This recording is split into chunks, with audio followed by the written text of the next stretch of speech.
So, babatiin ko lang ng advance happy birthday si Ate Amelita Lagonoy in advance, no? So, alam ko sa October 22 or 23 pa yung birthday nyo. So, advance happy birthday po sa inyo.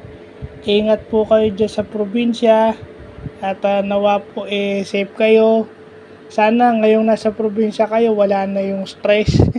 No? Kasi yung lagi yung sinasabi, stress kayo rito. Basta napadaan lang na para makabati sa inyo ng happy birthday.